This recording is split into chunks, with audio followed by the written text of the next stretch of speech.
एउटा छलाङ पनि भयो होला, तर त्यसपछि के भयो? महाविपत्ति। महाविपत्ति भन्दा परतिर केही पनि निस्किएन, किनभने नोराले घर छोडेपछि कहाँ गए? उनमा एउटा जागरण आयो कि यो असमानता भयो, बुझिन्? असमानता ठिक छैन, असमानता सहनु हुँदैन, तर समानताका निम्तिको वास्तविक परिणाम दिने र सकारात्मक परिणाम ल्याउने त्यस्तो उपलब्धिपूर्ण विद्रोह, त्यस्तो उपलब्धिपूर्ण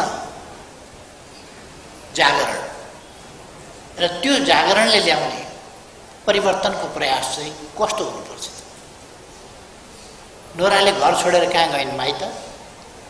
अनि माइतीमा चाहिँ बेग्लै समाज छ र त्यहाँ चाहिँ समानता छ र उनको घरमा मात्रै असमानता भएको र माइतमा पनि उस्तै छ। माइत जान हिँडेकी छन् भने अलिक परतिर पुगेपछि उनले सोच्न सक्छन् माइतीमा पनि त उस्तै हो। आखिर महिला र पुरुषको बिचमा समानता त छैन। उनको कदम रोकिन्छ, उनी साथीको घरतिर मोडिन्छन्। साथीको घरमा चाहिँ असमानता नभएको हो र फेरि त्यहाँ पनि उस्तै छ, त्यहाँ पनि किन जाने? त्यता पनि उनको कदम रोकिन्छ।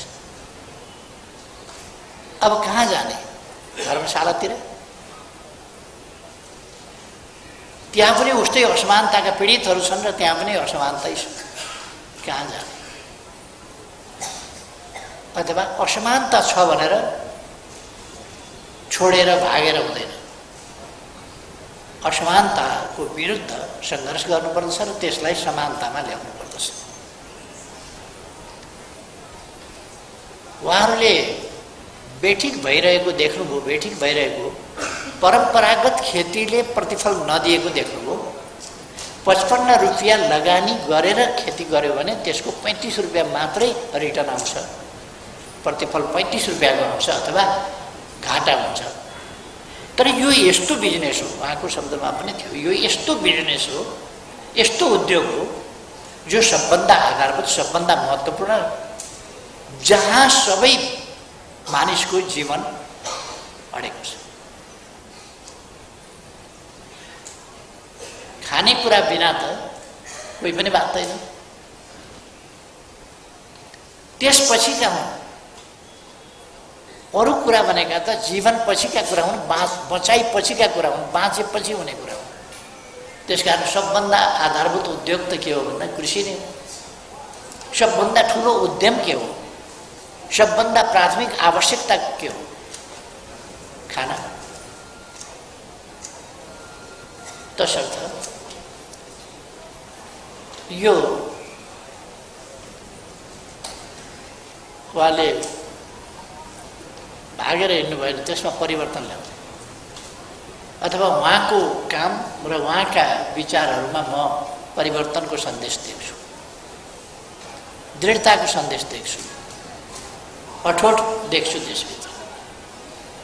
र यसलाई आधुनिकतामा लानुपर्दछ। आधुनिकता भनेको केमिकल फर्टिलाइजर होइन है। केमिकल फर्टिलाइजरले डिभास्टेसनतिर लान्छ। मान्छे बिमारी भयो भन्नुभयो नि, म आफै पनि बिमारी हुन थालेँ, त्यसका अनेक दुष्परिणाम देखिए। सबभन्दा पहिलो दुष्परिणाम माटोमा पर्छ। पहिले माटो बिरामी हुन्छ, अनि बिरामी माटोले बिरामी खानेकुराहरू पैदा गर्छ, अनि माटो मर्छ। जब माटो मृत्युतिर लाग्यो त्यसपछि उत्पादन घट्दै घट्दै गयो। उहाँले उत्पादन घट्दै गएको कुराहरू सुनाउनुभयो। त्यो भनेको माटो बिमारी भएर मृत्युको बाटोतिर लाग्यो। माटो जीवित हुन्छ, त्यसभित्र ब्याक्टेरिया हुन्छन्, त्यसभित्र गडौलाहरू बसेका हुन्छन्, त्यसभित्र अरू चिज हुन्छन्, किनभने त्यो जीवित हुन्छ।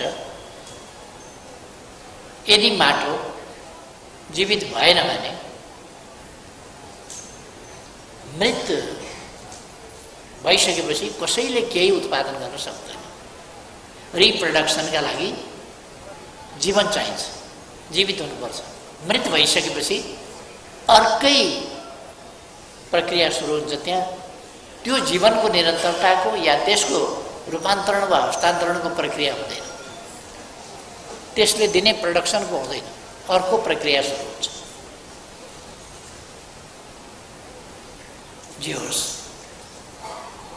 यो आधुनिकीकरणसँग सम्बन्धित छ। अथवा यहाँ नोराले घर छोडिनन्, नोरालाई घर छोड्ने प्रेरणा दिँदैन, नोराले घर छोड्ने होइन।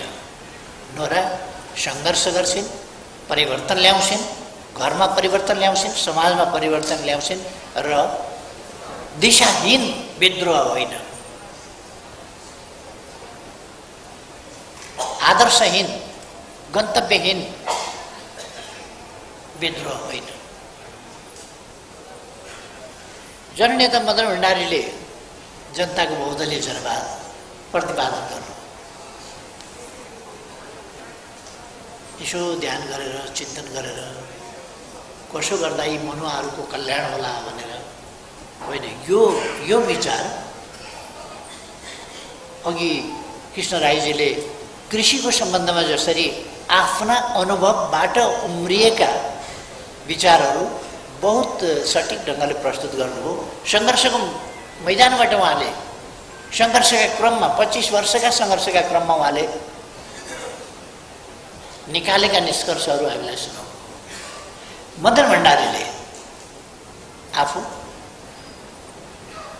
आफ्ना सङ्घर्ष, आफ्ना भोगाइहरू, सङ्घर्षका क्रममा आफूले भोगेका कुराहरू र सङ्घर्ष केका लागि के थियो कार्यक्षेत्र भन्दा देश थियो कार्यक्षेत्र। एउटा विधा एउटा विषय मात्रै होइन, सम्पूर्ण देश थियो कार्यक्षेत्र। आफ्नो देशको पहिलो कुरो प्रोफाइल, मदन भण्डारीले पहिले देशको सामान्यतया एउटा प्रोफाइल तयार गर्नु कि मेरो देश कहाँनिर छ, कस्तो छ, भूगोल कस्तो छ, जनसङ्ख्या कस्तो छ, समस्या के छन्, त्यसको डायग्नोसिस गर्नुभयो, समस्याहरू के छन्, त्यसको निदान गर्नुभयो, समस्याहरूको अवस्था के छ समग्रतामा, त्यसको एउटा चित्र बनाउनु।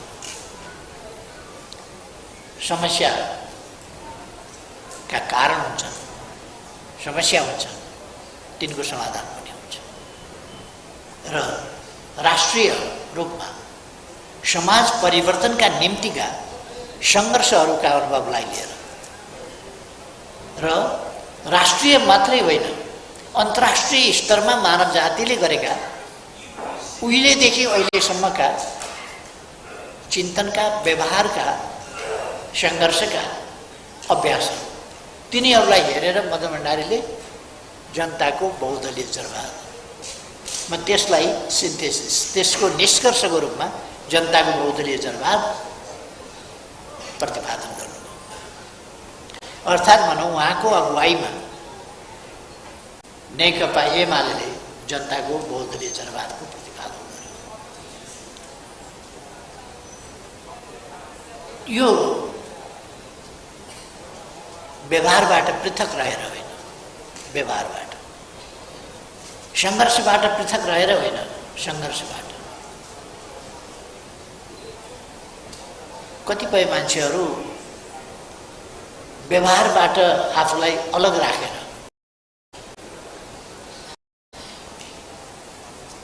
चिन्तक हुन खोज्छन्। जुन विषयको चिन्तन हो त्यस व्यवहारसँग त्यसलाई गाँसिएन भने त्यो चिन्तन सतै चिन्तन हुन्छ, अव्यवहारिक चिन्तन हुन्छ र त्यो चिन्तन चाहिँ न व्यवहारमा प्रयोग हुन सक्छ, न त्यसले व्यवहारलाई परिपक्व बनाउँदै लान सक्छ, न व्यवहारको त्यो मार्गदर्शक हुन सक्छ, केही पनि हुन सक्दैन। मदन भण्डारीले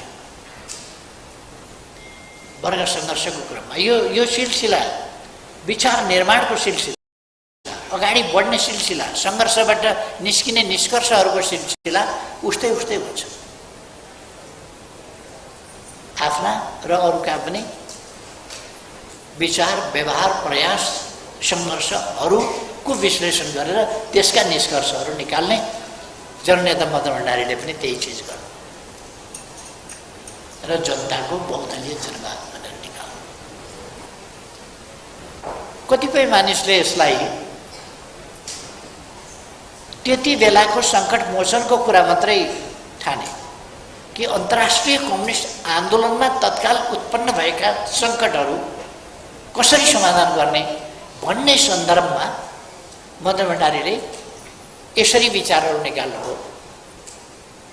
जनताको बहुदलीय जनवाद जसले सङ्कट मोचन गर्यो भन्ने कुरा मात्रै सोचे अथवा त्यस ढङ्गले त्यस तहमा सोचे। त्यो कुरा एउटा तत्कालीन परिस्थिति, तत्कालीन सङ्कटहरू पनि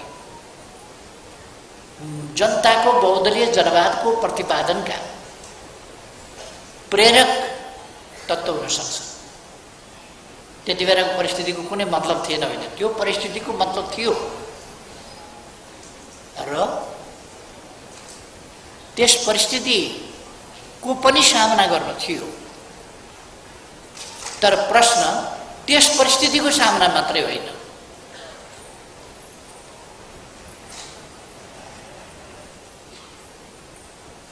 कम्युनिस्ट आन्दोलनलाई बनेको सामाजिक न्याय र समानता सहितको समृद्धिको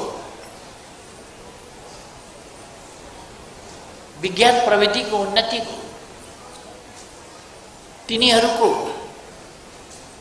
सदुपयोगको र तिनीहरूलाई ती सबै चिजलाई अधिकार, अवसर, शान्ति, सम्मान विज्ञान प्रविधिले पुर्याएका अथवा हासिल गरेका उपलब्धिहरू, ती सबै उपलब्धिहरूको सबै मानवसम्म पहुँच अथवा तिनको उपलब्धता, यो चिज जरुरी थियो। हाम्रा प्रयासहरू त्यसका निम्ति हुन्। त्यसका निम्ति एकछिनको मात्रै विषय होइन, एक ठाउँको मात्रै प्रश्न होइन, त्यो सार्वभौम ढङ्गले राष्ट्रिय परिप्रेक्ष्यमा अथवा अन्तर्राष्ट्रिय परिप्रेक्ष्यमा विचारहरू अगाडि सारिन्छन्, प्रतिपादित हुन्छन्, कार्यान्वयन हुन्छन् र सही छन् भने व्यवहारको क्रममा निस्किएका सही निष्कर्ष हुन् भने ती सफलताका साथ अगाडि बढ्छन्। यदि सही निष्कर्ष होइनन् भने ती सफलताका साथ अगाडि बढ्न सक्दैन। त्यसो भएर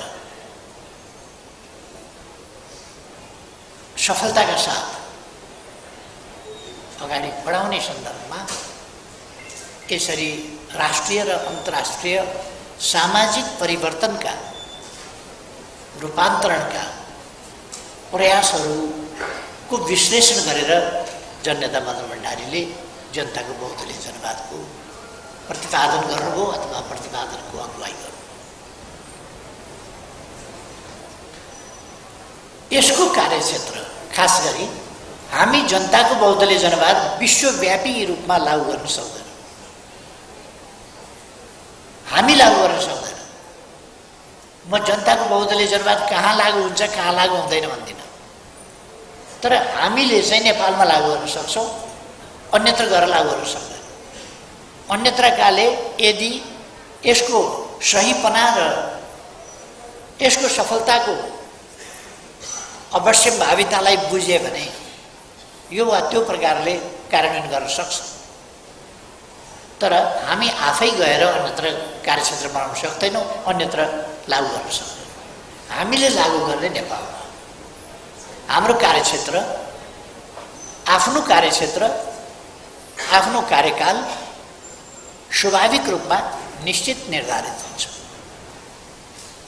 हाम्रो कार्यक्षेत्र र हाम्रो समय हामी भविष्यसम्मको पनि ठेक्का लिन सक्दैनौँ। कसरी जान्छ आउँदो पुस्ताले गर्ने हो।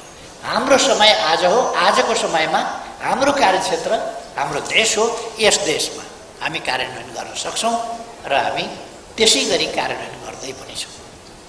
जनताको बहुदलीय जनवाद अरू देशमा गएर, अरू महादेशहरूमा गएर, अरू परिस्थितिमा हामी कार्यान्वयन गर्न सक्दैनौँ।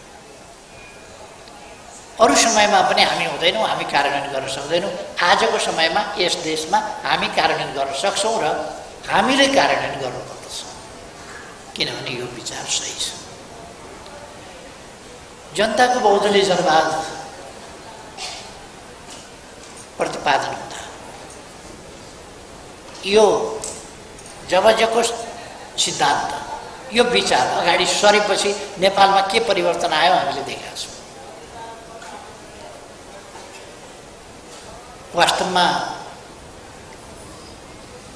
विभिन्न पार्टीहरू उहिलेदेखि पार्टीहरू विक्रम सम्वतको अघिल्लै शताब्दीदेखि पार्टीहरू स्थापना त भए, तर सम्पूर्ण रूपमा पार्टीहरूले आफ्नो सही गन्तव्य यो भन्ने गन्तव्य ठिक ढङ्गले पहिल्याउन सकेका थिएन र कम्युनिस्ट पार्टीको स्थापना, कांग्रेस पार्टीको स्थापना, अरू पार्टीको स्थापना, जुन पार्टीको स्थापना भयो भने तिनले परिवर्तनको प्रबल आकांक्षा राखेका थिए, तर वास्तविक गन्तव्य कस्तो हुनुपर्दछ, गन्तव्य के हो र त्यस गन्तव्यमा कसरी पुग्ने भन्ने कुरा र त्यो गन्तव्यका मूलभूत कुराहरू के हो त्यसमा बढी स्पष्टता दिन सकेका थिएनन्। जुन कुरा जनताको बहुदलीय जनवादमा आइपुग्दा हामीले बढी स्पष्टताका साथ बाटो सहित दियौँ। नेपाली समाजको गन्तव्य के हो, यहाँका जनताभित्र या नेपालभित्र नेपालीहरूभित्र रहेका वर्गहरू कस्ता छन्, चिन्तन प्रणालीहरू कस्ता छन्, पेसाहरू कस्ता छन्, व्यवसायहरू कस्ता छन्, तिनका मनस्थिति कस्ता छन्, तिनका समस्या कस्ता छन् र तिनको समाधान कस्तो हुन सक्दछ, यी सबै विषयमा जनताको बहुदलीय जनवादले खास मार्गदर्शन गरेको छ। यो सीमित छैन, जस्तो प्रजा परिषद स्थापना भयो, अत्यन्तै महत्त्वपूर्ण ऐतिहासिक काम हो, तर प्रजा परिषदले गणतन्त्रात्मक क्षेत्रसम्म या गणतन्त्र हुनुपर्छ, जनगणतन्त्र भन्नेसम्म त्यो समानताको त्यो बिगुल फुकिहाल्ने बेला भएको रहेनछ। पछि अरू संस्थाहरू बन्दै गए, त्यसले पनि गणतन्त्रको कुरा गर्न सकेन। कम्युनिस्ट पार्टीको स्थापनापछि कम्युनिस्ट पार्टीले गणतन्त्र ल्यायो, सैद्धान्तिक तवरमा त्यो गन्तव्य बन्यो। अब नीति कस्तोबाट जाने, कस्तो परिस्थिति छ भन्ने कुरा कहिले कहिले शस्त्र सङ्घर्षको वकालत गर्ने, कहिले शस्त्र सङ्घर्ष भनेको छुनै नहुने भन्ने। नेपाली कांग्रेस कहिले शस्त्र सङ्घर्ष गर्यो, उसैले आफैले पनि सहभागी भयो, तर कहिले शस्त्र सङ्घर्ष आफूले गर्दै नगरेको जस्तै यिनीहरू हिंसावादी, हतियार उठाउनेहरू आदि भनेर चर्चा गर्ने गर्छ र मौका प्रस्त व्याख्या गर्ने गर्छ। त्यो सैद्धान्तिक स्पष्टता थिएन कि कहाँनिर कस्तो अवस्थामा हतियार उठ्छ, कस्तो अवस्थामा उठ्दैन। ती कुराहरूलाई जनताको बहुदलीय जनवादले बहुत स्पष्टताका साथ, यदि समाजको परिवर्तन र रूपान्तरणका लागि शान्तिपूर्ण संवैधानिक बाटाहरू बिल्कुल अवरुद्ध छन्, निहत्ता र असङ्गठित जनसमुदायलाई सङ्गठित र सशस्त्र राज्य सत्ताले तिनका आम हितहरूलाई, जायज हितहरूलाई दमन गर्नका लागि हिंसाको प्रयोग गरेर अवरोध खडा गर्छ भने, समाज परिवर्तनको र न्यायतर्फको यात्रालाई अवरोध गर्छ भने, त्यस्तो अवस्थामा जनताले प्रतिरोध गर्न सक्दछ। प्रतिरोध गर्छ नै, जनतालाई कसैको इजाजत चाहिँदैन। इतिहासमा कहिल्यै जनताले कसैको इजाजत लिएको छैन, बलात् परिवर्तन गरेको छ। जब शान्तिपूर्ण ढङ्गले परिवर्तनका सम्भावनाहरू छन् वा शान्तिपूर्ण ढङ्गले संवैधानिक बाटाहरू खुला छ। कहिले कहिले संवैधानिक बाटाहरू खुला हुँदैन, तर संवैधानिक बाटा खुला नभए पनि शान्तिपूर्ण ढङ्गले ती संवैधानिक व्यवधानहरूलाई पनि पराजित गर्न सकिन्छ भने शान्तिपूर्ण बाटोबाट जान पर्छ। यदि प्रतिक्रियावादी शक्तिहरूको, जनविरोधी शक्तिहरूको, परिवर्तनका बाधक शक्तिहरूको ताकत जनताको शक्तिलाई परिवर्तनका निम्ति व्यवधान पुर्याउन सक्ने छैन भने, जनताको चेतना माथि उठिसकेका छ भने, जनता सङ्गठित भइसकेका छ भने, जनता आन्दोलित भइसकेको छ भने र प्रतिक्रियावादी शक्तिहरू त्यस हैसियतमा छैनन् भने त्यहाँ हिंसा गरिरहनु पर्ने आवश्यकता छैन। जनताको सचेत, सङ्गठित, सक्रिय दबावले परिवर्तन हुन सक्छ। महात्मा गान्धीको शान्तिको सिद्धान्त त्यस कुरामा आधारित थियो र नेकपा मालेले शान्तिपूर्ण बाटो लिँदाको सिद्धान्त पनि त्यसै कुरामा आधारित थियो, यही व्याख्यामा आधारित थियो। र सामाजिक परिवर्तनका निम्ति जनताको बहुदलीय जनवादले अगाडि सारेको सिद्धान्त त्यो पनि यसैमा आधारित थियो। जनताको बहुदलीय जनवादले राष्ट्रियता सम्बन्धी बडो स्पष्टता, दृढता र सक्रियता, त्यसै गरेर लोकतन्त्रको सम्बन्धमा स्पष्टता के हो? लोकतन्त्र भनेको आफू शासनमा हुने मात्रै लोकतन्त्र होइन। लोकतन्त्र भनेको एउटा प्रणाली हो। लोकतन्त्र भनेको प्रणालीको लोकतान्त्रिक ढङ्गले सुसञ्चालन हो। लोकतन्त्र भनेको सम्पूर्ण क्षेत्रमा न्यायोचितता हो, न्यायको स्थापना हो र अभ्यास हो। न्याय भन्नाले यसभित्र समानता पनि पर्छ। सबै प्रकारका असमानताको अन्त्य र समानताको स्थापना, न्यायभित्र त्यो चिज पनि पर्छ। र लोकतन्त्र भनेको सामान्य रूपमा भन्ने हो भने व्यक्तिदेखि लिएर समाजको जीवन पद्धति हो। लोकतन्त्र भनेको खालि दल खोल्न पाउने कुरा होइन, प्रतिस्पर्धा गर्न पाउने कुरा होइन र प्रतिस्पर्धाका नाउँमा जसरी पनि जित्नै पर्छ छोडौँ अरू कुरा होइन। जसरी पनि होइन, न्यायोचित ढङ्गले जित्नुपर्छ, न्यायोचित ढङ्गले प्रतिस्पर्धा हुनुपर्छ। किन प्रतिस्पर्धा हुन्छ नै?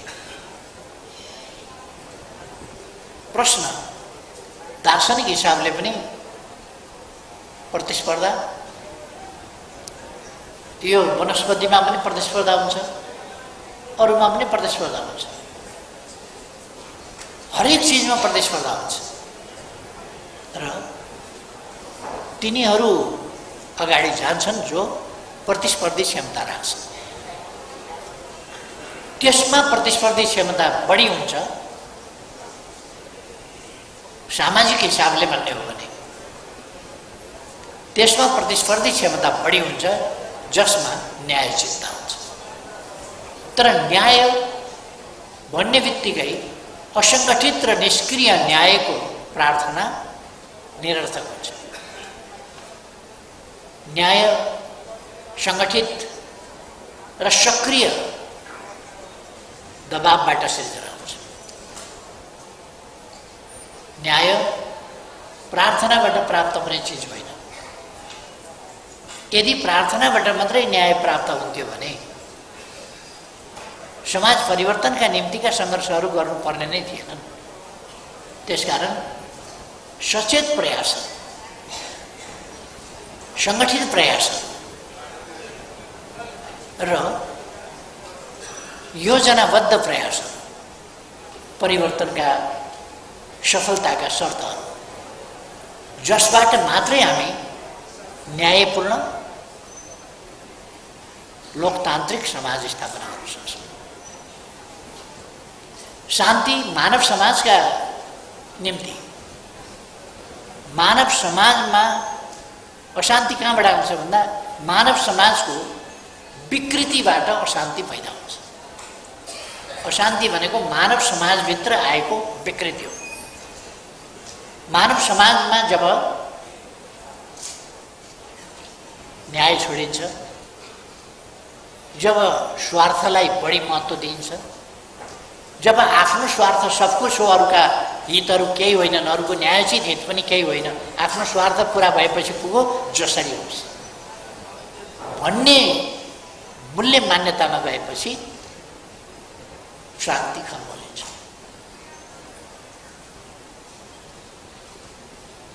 अर्काको भाग खोज्न थालेपछि शान्ति खलबलिन्छ। अर्काको भागमा लोभ गर्न थालेपछि शान्ति खलबलिन्छ। अर्काको सफलतामा ईर्ष्या र डाहा गर्न थालेपछि शान्ति खलबलिन्छ। किन आफ्नै मनमा पनि त्यो ईर्ष्या डाहाले गर्दा अशान्ति पैदा हुन्छ। त्यसकारण यो अशान्ति भन्ने चिज नै मानवीय प्रवृत्ति, सचेत प्रवृत्ति र न्यायोचित प्रवृत्ति र त्यसबाट पैदा हुने चिज होइन। अशान्ति भनेको मानवीय इच्छाबाट होइन। मानवीय इच्छा जब विकृत हुन्छ, मानवीय आकांक्षाहरू जब विकृत हुन्छन् र मानव समाजमा जब विकृति आउँछ, वैचारिक र व्यवहारिक रूपमा विकृति आउँछ, तब हिंसा पैदा हुन्छ। यसर्थ जनताको बहुदलीय जनवादले मानव समाजमा विकृति होइन, सुकृति आउनुपर्छ, न्यायोचितता छाउनुपर्छ, यसतिर जोड गर्छ। यसका निम्ति सुशासन, राज्यको उपयुक्त ढङ्गको परिचालन, सुशासन भनेको राज्यको उपयुक्त परिचालन अर्थात् राजनीतिको सही ढङ्गको परिचालन। राजनीतिको सही परिचालन भएपछि सुशासन हुन्छ, भ्रष्टाचार हुँदैन, शान्ति सुव्यवस्था हुन्छ, कानुनको राज हुन्छ, सबैप्रति न्याय हुन्छ। तब राज्यको समुचित परिचालन भयो, त्यो जनताप्रति उत्तरदायी हुन्छ, जनताको सेवाका लागि राज्य हुन्छ र राज्यका सञ्चालकहरूले आफूलाई मालिक होइन, जनताको सेवक ठान्छ। त्यो सुशासन हुन्छ।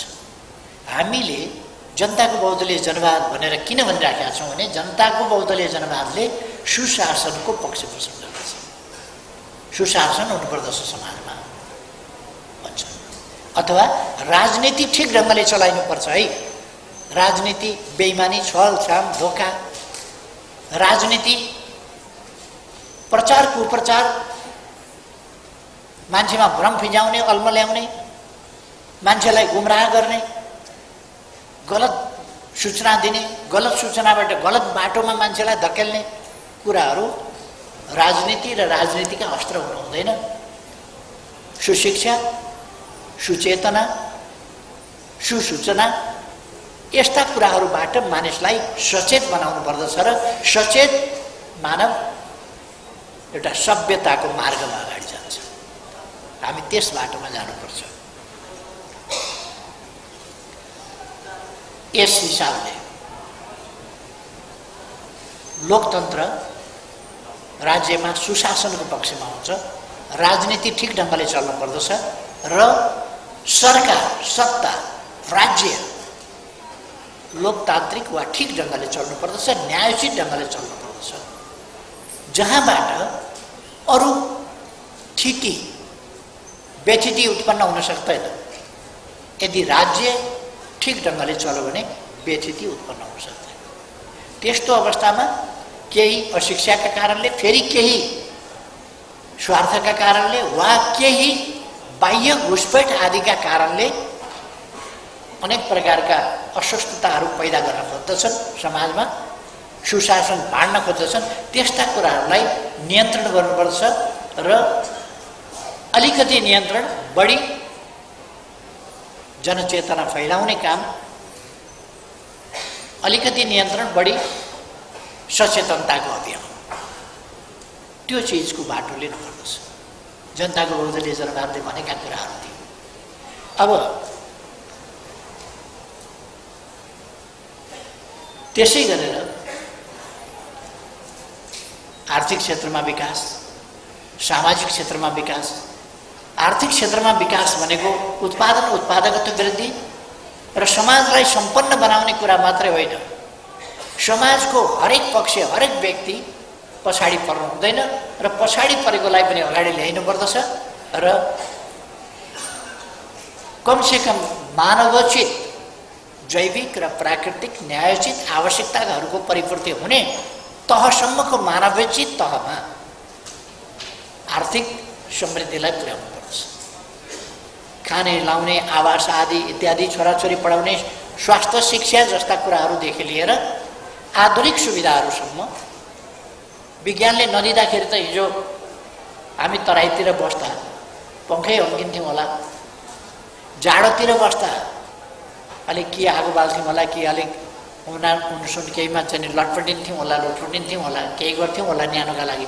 आज त एसीको जमाना छ नि, कति टेम्परेचरमा लगाउने। अब यो चाहिँ आज विज्ञानले उपलब्ध गराएका सुविधाहरू, ती चिजहरू उपलब्ध गराउनु पर्दछ, प्राप्त हुनु पर्दछ मान्छेलाई, हरेकलाई। बाटा बनेका छन् भने गाडी कुदाउन किन नपाउने? प्लेन चलेका छन् भने त्यसमा टिकट काटेर उड्न किन नपाउने? बस चलेका छन् भने त्यसमा टिकट काटेर चढ्न किन नपाउने? रेल चलेको छ भने रेल चल्न पर्यो, चलेको छ भने टिकट काटेर हिँड्न किन नपाउने? यो सबै स्थितिका लागि मान्छे सक्षम हुनुपर्दछ। हरेकले रेल किन्न सक्नुपर्छ, प्लेन किन्न सक्नुपर्छ भन्ने छैन। यो हरेकले किन्ने विषय पनि होइन। सार्वजनिक यातायात त्यसै कारण भनिन्छ। र विकसित भएपछि फेरि आवश्यकताहरू पनि परिवर्तन हुन्छ। न्युयोर्क जस्तो ठाउँमा भन्ने हो भने गाडी शौकका लागि कसैले राख्ला, नत्र भने गाडीको न्युयोर्कभरिका लागि आवश्यकतै पर्दैन। हरेक 2 मिनट हिँड्दाखेरि रेलको स्टेसन छ, त्यहाँ गएपछि हरेक कुनामा सबभन्दा छिटो पुगिन्छ, न ट्राफिक न केही, कुनै झमेला केही पनि छैन। 2 मिनट स्टेसनसम्म जान लाग्ने हो। त्यसपछि त्यसकारण मान्छेले प्राइभेट कार भरसक राख्न चाहँदैन, किनभने प्राइभेट कार राख्यो भने 1 घन्टा ट्राफिकमा पर्नुपर्छ, 2 घन्टा ट्राफिकमा पर्नुपर्छ, बाटो घुम्दा घुम्दै ठिक हुन्छ। रेलले सुट्ट एकैछिनमा पुर्याउँछ, अत्यन्त सस्तोमा पुर्याउँछ, न दुर्घटनाको सम्भावना न केही, कतै ठोकिएला भन्नु पनि छैन, केही पनि छैन। त्यसो भएर आवश्यकता परिवर्तन हुँदै जाँदो रहेछ। गाडी किन्दैन मान्छे, रेलबाट यात्रा गर्छ। अर्थात् मानवीय आवश्यकता, मैले भने अघि नै, जैविक आवश्यकता र मानवीय आवश्यकताको न्यायोचित परिपूर्ति हुने स्थिति र आर्थिक उन्नति, यसका निम्ति अरू विभिन्न पक्षहरू मैले भनिरहनु परेन। पूर्वाधारका विकास, विद्युतका विकास, सञ्चारका विकास आदि इत्यादि, आइटी क्षेत्र, यो सबै भनिरहनु परेन। मानवीय र जैविक आवश्यकताको परिपूर्ति गर्ने गरीका विकासका कुराहरू र यो विकासको वितरण, उपलब्धिको वितरण पनि समुचित ढङ्गको वितरण, सहितको सामाजिक व्यवस्था नै जनताको बहुदलीय जनवाद हो, जसलाई हामीले समाजवाद भन्ने गरेका छौँ। आज हामीले समाजवाद उन्मुख भन्ने गरेका छौँ। कतिपय मान्छेहरूले भन्छन् नबुझेर, जनताको बहुदलीय जनवादले समाजवादको परिकल्पनै गरेका छैन भनेर। कमसेकम जब यसो बुझ्न खोजे हुन्थ्यो, पढ्न खोजे हुन्थ्यो, 1 घन्टा समय निकाल्यो भनेदेखि त त्यति कुरा बुझ्नका लागि त 1 घन्टाको अध्ययन काफी हुन्छ क्या। जब एउटा मात्रै 5औं महाधिवेशनले पारित गरेको कार्यक्रम भनेर जे पारित गरेको थियो जनताको बहुदलीय जनवाद भनेर, त्यति मात्रै पढ्यो भने समाजवादमा कसरी पढ्ने? यसले फेरि मानिस रहन्जेलसम्म यसैले मार्गदर्शन गरिरहन्छ भन्दैन, त्यसको परिमार्जन हुन्छ। तर समाजवादसम्म कसरी पुग्ने, समाजवादको प्रारम्भिक चरणसम्म कसरी पुग्ने, अहिलेको मौजुदा स्थितिबाट समाजवादसम्म कसरी पुग्ने भन्ने कुरा चाहिँ देखाएको छ। यसरी जनताको बहुदलीय जनवादले समाजको सामाजिक न्याय र समानता, सामाजिक उत्थान, अन्धविश्वासहरूबाट वैज्ञानिक चेतना मान्छेमा आउनु पर्यो र असमानतालाई स्वतः स्वीकार्ने खालका दास मनोवृत्तिबाट मान्छे समानताको चेतना प्रतिस्पर्धाको चेतना, मानवीय मूल्य महत्ता गरिमाको चेतना त्यो आउनु पर्यो। अहिले पनि कतिपय मान्छेलाई के छ भने जनताका छोराछोरी पनि राष्ट्रपति हुने कसरी मान्न सकिन्छ? जनताका छोराछोरी। अब त यहाँ त के भनेदेखि पल्ला घरको दमाईको छोरो पनि दमाईकी छोरी पनि पो राष्ट्रपति हुने खतरा पैदा भयो, कसरी मान्ने भन्ने खालका छन्। अनि एउटा कुलीन घरानाको जन्मिँदैखेरि जस्तोसुकै होस् राजा हुने परिपाटी स्वीकार्ने, घराना चाहिने, कुल चाहिने, तर जनताका छोराछोरी हुन नहुने, लुटेर स्थापना गरेको राज्य, लुटेर स्थापना गरेको लुटको राज्य, लुटको सत्ता मान्य हुने, पूजनीय हुने, प्रतिस्पर्धाबाट जनता आएको कुरा मानवीय महत्ता र गरिमालाई स्वीकार्य नहुने, यस्तो चेतना पनि अहिलेसम्म हाम्रो समाजमा छ।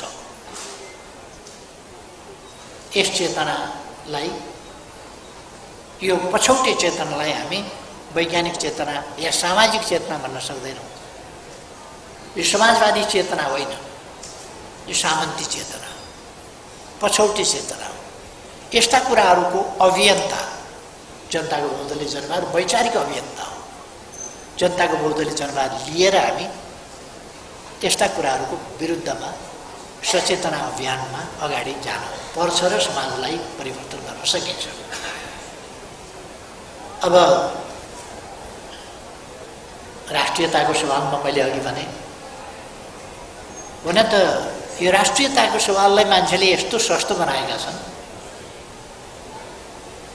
एकजना नेताले पटक पटक भनिराखेका छन्, यो केपी ओलीको समयमा एसपीपी अथवा स्टेट पार्टनरसिप प्रोग्राम केपी ओलीको समयमा ल्याएको थियो।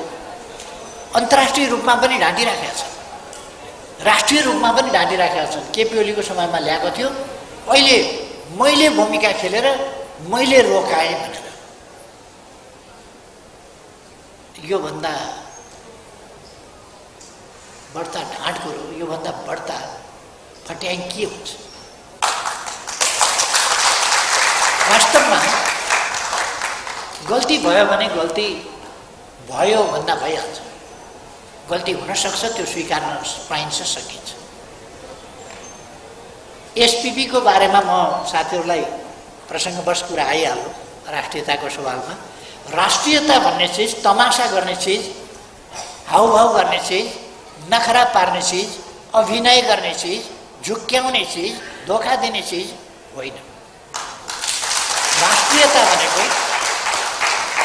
आफ्नो देश, आफ्नो भूगोल, आफ्नो राष्ट्र, आफ्नो राष्ट्रियता, आफ्नो जनता, आफ्नो सभ्यता, आफ्नो संस्कृति, आफ्नो समाज,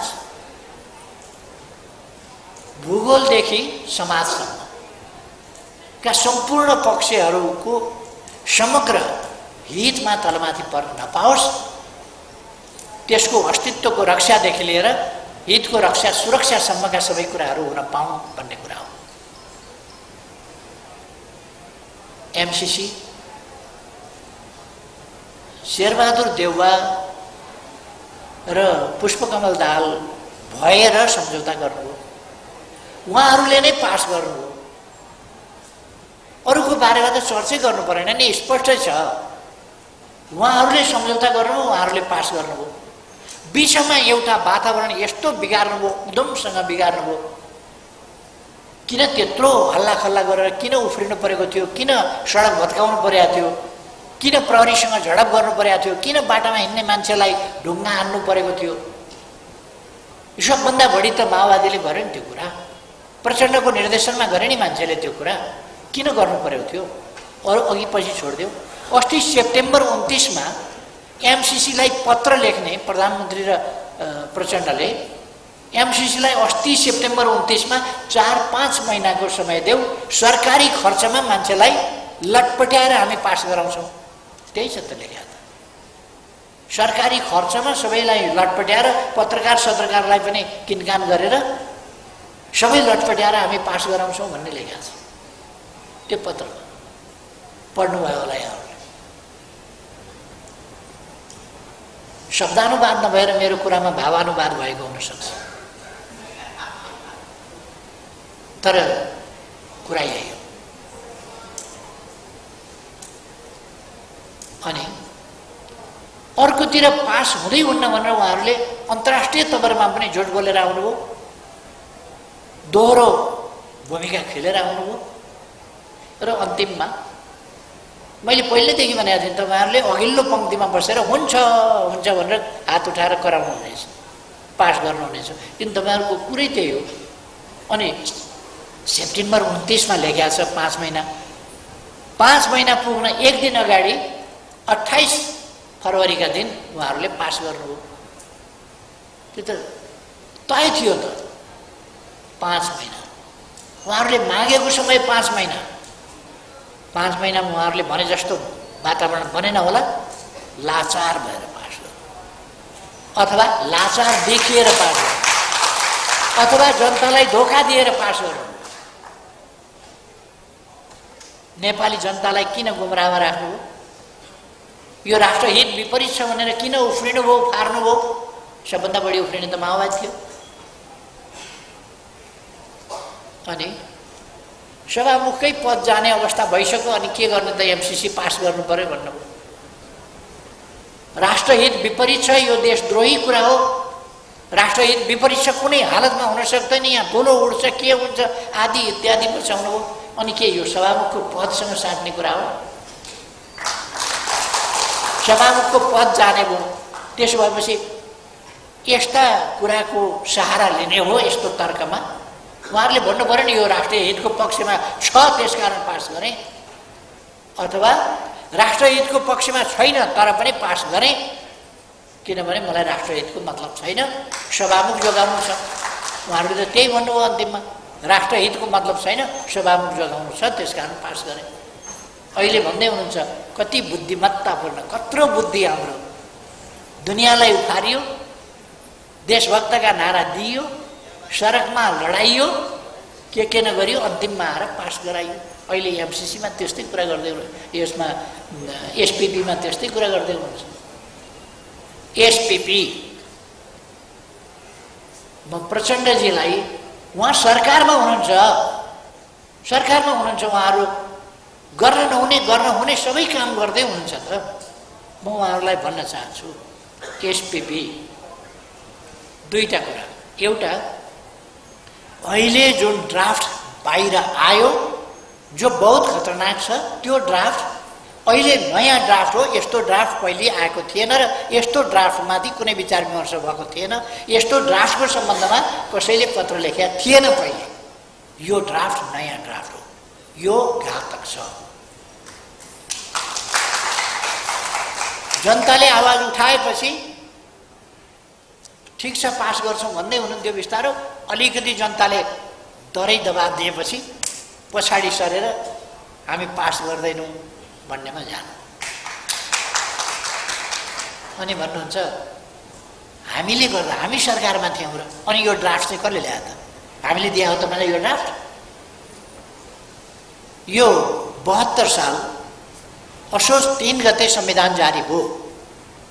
असोज 3 गते संविधान जारी भयो। असोज 6 गते त्यसबेला सुशील कोइरालाजी प्रधानमन्त्री पनि हुनुहुन्थ्यो, रक्षा मन्त्री पनि हुनुहुन्थ्यो। उहाँले रक्षा मन्त्रीको हिसाबले यो एसपीपी अथवा स्टेट पार्टनरशिप प्रोग्रामको अङ्ग बन्न नेपाल तयार छ, इच्छुक छ भन्ने निर्णय गर्नुभयो, मन्त्री स्तरीय निर्णय। त्यो निर्णय अनुसार 13 गते यो संविधान जारी भएको 3 दिनमा 6 गते उहाँले मन्त्री स्तरीय निर्णय गर्नुभयो। 13 गते आश्विनमा सुशील कोइरालाजी नै प्रधानमन्त्री हुनुहुन्थ्यो। त्यसबेला उहाँले यो रक्षा मन्त्रालयले नेपाली सेनालाई पत्र लेख्यो, यस सम्बन्धमा पत्राचार गर्नु र नेपाल पार्टनर बन्ने, एसपीपीको अङ्ग बन्ने कुरा अगाडि बढाउनु, पत्रचार गर्नु भनेर मन्त्रालयले लेख्यो। त्यसपछि म प्रधानमन्त्री भएँ असोज 25 गते र कुनै सरसल्लाह, कुनै जानकारी केही पनि नभइकन पहिलेकै आदेश अनुसार अहिले कार्तिक 10 गतेको ठेगाना दिइएको छ। तर म तपाईहरुको एउटा ध्यान के आकर्षित गर्न चाहन्छु भने म सरकारलाई अहिले पनि ओरिजिनल पत्र देखाऊ भन्छु। म प्रधानमन्त्री हुनभन्दा अगाडिको पत्र हुन सक्छ। चलानी नम्बरमा 85 पनि हातले लेखेको छ, पहिलेको हटाएर, र पठाएको मितिमा पनि 27 अक्टोबर लेखेको छ हातले। सबै टाइप छ। त्यो पछि हातले किन लेख्नु पर्यो भने त्यहाँ टिपेस लगाएर त्यसलाई मेटेर हातले लेखिएको स्पष्ट हुन्छ। हातले नलेखेको पत्र निकाल्न म सरकारलाई भन्न चाहन्छु। हातले नलेखेको कहिलेको मितिमा पठाएको थियो त्यो ल्याऊ। यदि त्यसै मितिमा पनि थियो भने राजेन्द्र बहादुर छेत्री त्यति बेलाका प्रधान सेनापति जीवितै हुनुहुन्छ नि त, अमेरिका हुनुहुन्छ। उहाँसँग सोधे हुन्छ नि त। उहाँले त्यति बेलाको रक्षा मन्त्री प्रधानमन्त्रीलाई बताउनु भएको थियो कि थिएन? नेपाली सेनाले बतायो कि बताएन? त्यो बताएको भए सेनाले पत्राचार गर्ने कुरा त्यस बेलाको सरकारले रोक्थ्यो। सेनाले एम्बेसीलाई लेख्ने कुरा रोक्थ्यो। यो विधि सम्मतै भएन, त्यो रोक्थ्यो। तर यो कुराको जानकारी भएन। तर म के विश्वस्त छु भने यो पनि अझ 27 अक्टोबर भनेर जुन मिति लेखिएको छ त्यो 27 चाहिँ हातले लेखिएको छ। अरू सबै टाइप 27 तारिक चाहिँ हातले, किनभने त्यसमा केरमेट गर्नु पर्यो। त्यो मेटाएर अनि 27 तारिक लेखिएको छ। किनभने अहिले केपी ओलीलाई मुच्नका लागि आज लेखिएको हो त्यो 27, अहिले लेखिएको हो त्यो 27। चलानी नम्बर पहिलेको फेरेर 85 कसरी भयो त? हातले किन लेख्नु पर्यो 85? सबै लाइनमा छ, बिचको 85 चाहिँ फेरिया छ। सबै लाइनमा टाइप गरिया छ। अनि चलानी नम्बर सबै टाइप गर्दाखेरि बिचको 85 चाहिँ कसरी हातले लेख्नु पर्यो त? यो छली काम अहिलेको सरकारले यति कमजोर। यदि मेरै समयमा म प्रधानमन्त्री हुँदा भएको भए पनि त्यो गलत छ र त्यो मेरो जानकारी बिना भएको छ। त्यो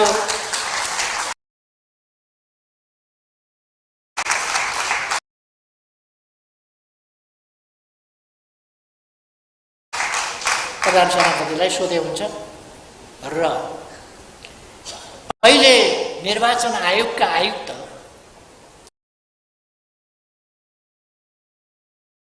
ईश्वरी पौडेल, उहाँको नाम ईश्वरी पौडेल नै होला, उहाँले केपी ओलीको पालामा भनेर निकै काङ्ग्रेसी पल्टिन खोज्नुभयो। सत्ता पक्षीय पल्टिन खोज्नुभयो। उहाँ रक्षा मन्त्री हुनुहुन्थ्यो। उहाँले केपी ओलीलाई बताएको थिएँ भन्ने,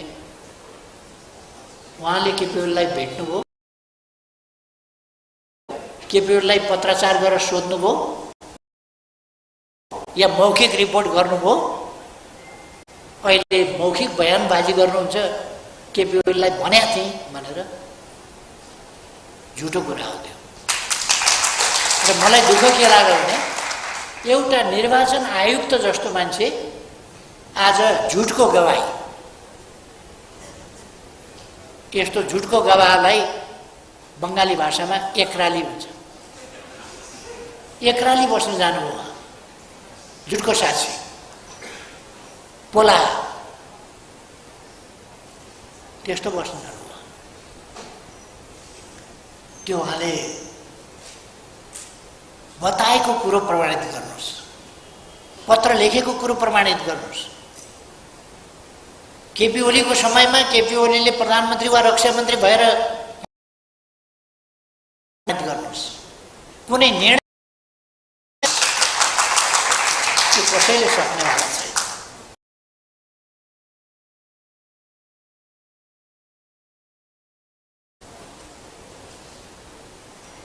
र त्यसपछि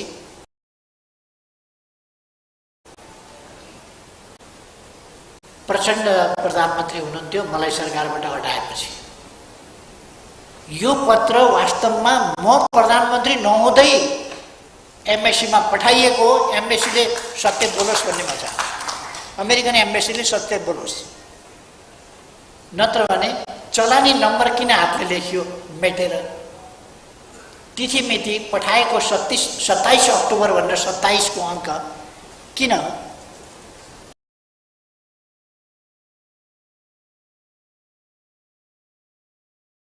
आएर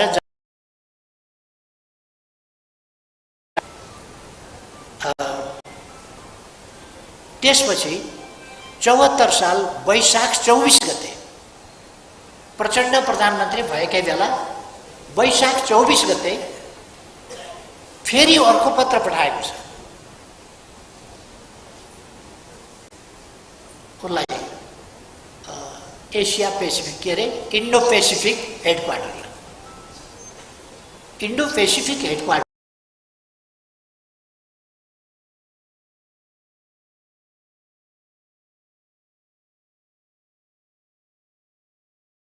मन्त्री भएपछि 74 साल माघ 16 कि 21 गते 74 साल माघमा फेरि पत्र पठाइएको छ। चुनाव मङ्सिरमा भयो, चुनाव कांग्रेसले हारिसक्यो।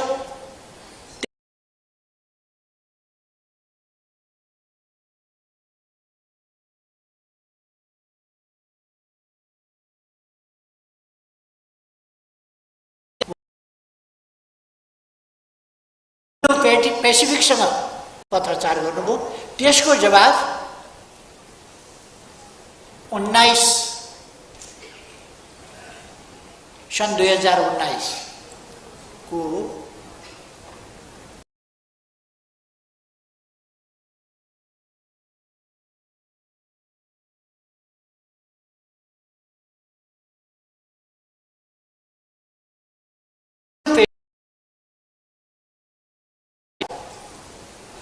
इन्डो पेसिफिकले निकालेको रिपोर्टमा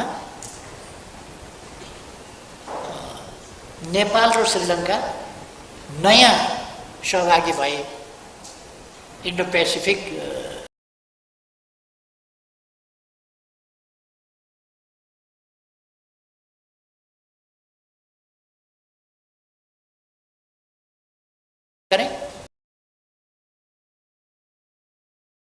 रक्षा सचिव र गृह सचिव राखेर एउटा समिति बनाए र त्यस समितिले यो गलत कुरा हो, यसलाई चाहिँ स्टप गर्नुपर्छ, यो गलत ढङ्गले अगाडि बढेको रहेछ भनेर स्टप गरियो। यो स्टप गरियो, त्यो मेरो समयमा स्टप।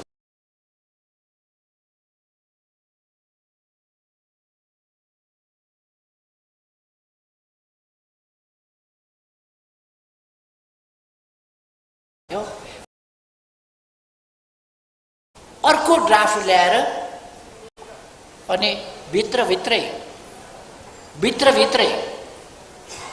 नेपालको परराष्ट्र नीति, असंलग्नता, तटस्थता यी सबै कुराहरूलाई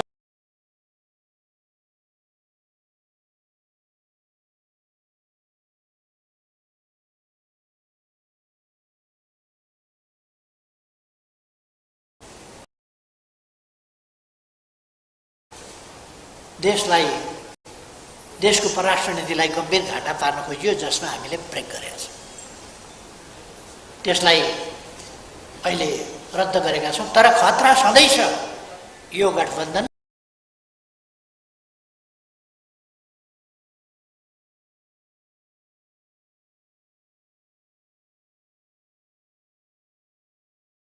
फेरि यिनीहरू जाल लिएर जसरी माझीहरू माछा मार्न पुग्छ नि, भेल शान्त हुने बित्तिकै हो त्यसै गरी यिनीहरू फेरि अर्को जाल लिएर साधन हुनेछ। जनताको बहुदलीय जनवाद यस्तो छलछाप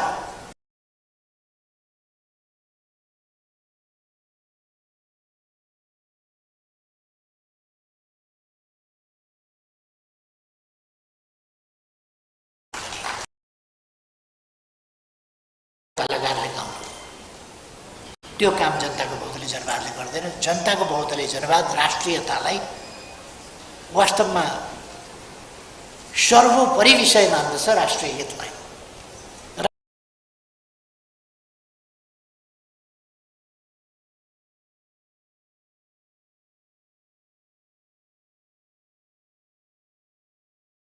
अखण्डता छ।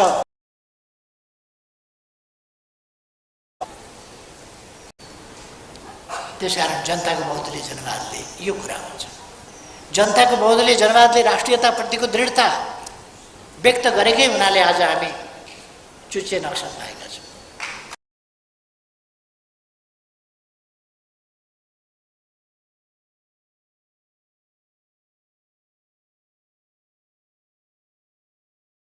बहुदलीय जनवाद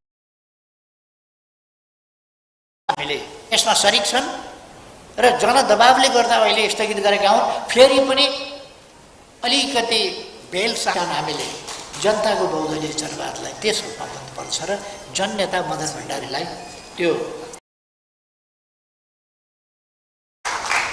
साधन हुनेछ। जनताको बहुदलीय जनवाद यस्तो छलछाप, यस्तो टिकडम, राष्ट्रियताप्रति यस्तो खेलवाड अन्तमा कहिले काटिने, सुस्तामा कहिले साटिने खालको काम गर्दैन जनताको बहुदलीय जनवाद। जो अघि हाम्रो कलाकारले गाउनु त्यो काम जनताको बहुदलीय जनवादले गर्दैन। जनताको बहुदलीय जनवाद राष्ट्रियतालाई वास्तवमा सर्वोपरि विषय मान्दछ, राष्ट्रिय हितलाई। राष्ट्र छ, हामी छौँ, नेपाल छ, हामी छौँ, नेपाल छ, नेपाली छौँ, नेपालको सार्वभौम सत्ता छ, हामी छौँ, नेपालको स्वाधीनता छ, स्वतन्त्रता छ, हामी छौँ, नेपालको भौगोलिक अखण्डता छ। त्यसकारण हामी आज यस हैसियतमा छौँ। त्यसकारण जनताको बहुदलीय जनवादले यो कुरा हुन्छ। जनताको बहुदलीय जनवादले राष्ट्रियताप्रतिको दृढता व्यक्त गरेकै हुनाले आज हामी चुच्चे नक्सा पाएका छौँ।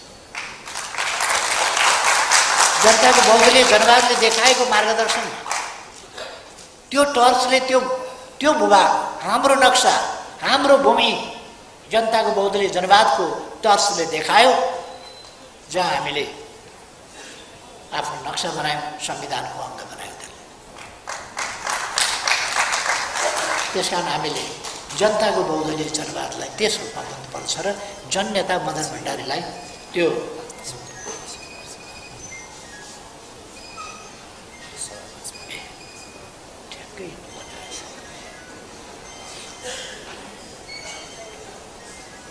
त्यसकारण हामीले जनताको बहुदलीय जनवादलाई सुविचारित ढङ्गले विश्लेषणसहित, अध्ययनसहित, तुलनात्मक अध्ययनसहित हिजोका अनुभव, आजको स्थिति, त्यसको समाधान र भविष्यका उज्जवल सम्भावनाहरूतर्फको आकलन, यी सबै कुराहरूलाई हेरेर तय गरिएको चिज हो जनताको बहुदलीय जनवाद, जो जननेता मदन भण्डारीको अगुवाईमा भएको थियो। यसरी जननेता मदन भण्डारी एउटा युगद्रष्टा हुनुहुन्थ्यो। जननेता मदन भण्डारीको वैचारिक र व्यवहारिक सामर्थ्य हामी उहाँ भदौ 46 साल भदौ 14 गते महासचिव छानिनुभयो। 14 गते महासचिव छानिएर आएपछि मङ्सिर पुससम्ममा हामीले वाम मोर्चा बनाइसक्यौँ, कङ्ग्रेससँग संयुक्त आन्दोलनका लागि तालमेल गऱ्यौँ र आन्दोलन पनि एक ढङ्गले सुरु भयो। फागुन 7 गतेदेखि नेपाली कङ्ग्रेस, जो कहिल्यै पनि तयारै थिएन वामपन्थीहरूसँग मिल्न, उसलाई पनि सम्झाएर, खास गरी यस प्रसङ्गमा म गणेश मानजीलाई धन्यवाद भन्न चाहन्छु। नेपाली कङ्ग्रेस अलिकति नाक फलाउँछ होला गणेश मानजी भन्दा। गणेश मानजीलाई नेपाली कङ्ग्रेसले, गणेश मानजी वास्तवमा चाहिँ अब काङ्ग्रेस भएर सारा जिन्दगी बिताउनु हो। न सुरुमा काङ्ग्रेस हुनुहुन्थ्यो, न अन्तिममा काङ्ग्रेस रहनुभयो।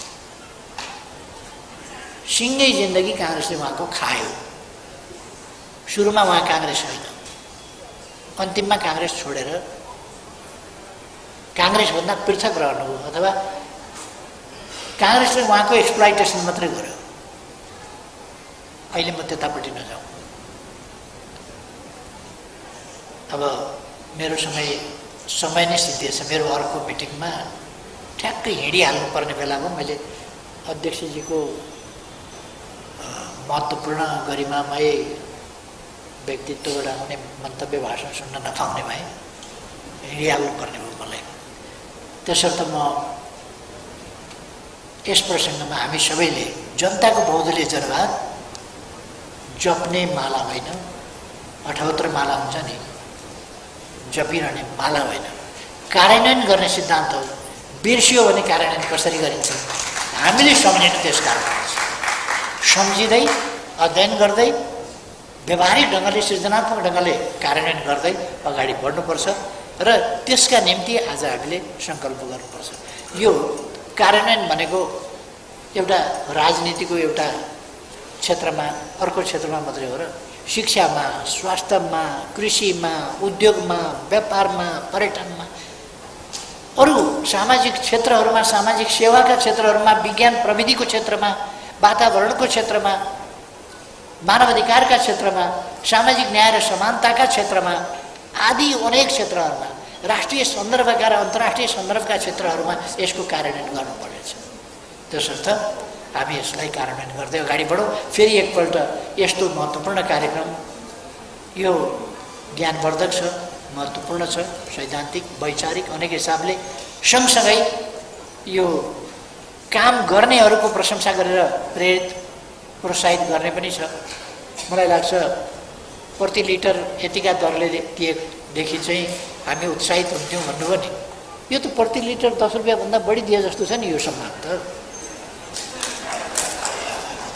यसले त पक्कै पनि कृष्ण राईजीलाई प्रति लिटर 10 रुपियाँभन्दा बढी उत्साहित गरेको छ, बढी प्रेरित गरेको छ। त्यसलाई म यो कार्यक्रमको आयोजनाका लागि, यस्तो छनौटका लागि, सबै कुराका लागि म साथीहरूलाई धन्यवाद भन्न चाहन्छु। मदन भण्डारी फाउन्डेसनलाई धन्यवाद र अध्यक्षज्यूलाई धन्यवाद। यति बेर मेरो कुरा चाहिँ धैर्यताका साथ डिस्टर्ब नगरिकन सुनिदिनु भयो। लामो भयो पनि भन्नु भएन। सबै साथीहरू पनि धैर्यताका साथ सुन्नुभयो, यसका लागि धेरै धेरै धन्यवाद भन्दै आफ्नो भनाइ टुङ्ग्याउँछु। धन्यवाद छ र यहाँहरूसँग बिदा पनि हुन्छु।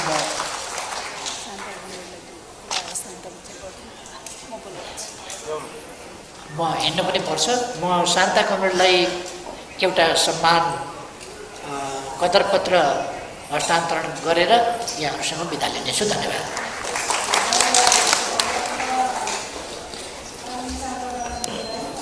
आइहाल्नु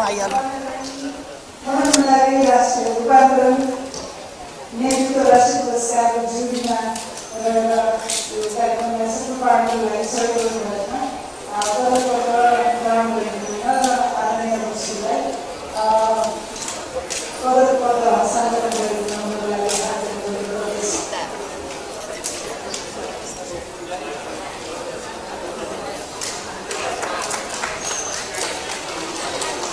अलिकति यतापट्टि आएको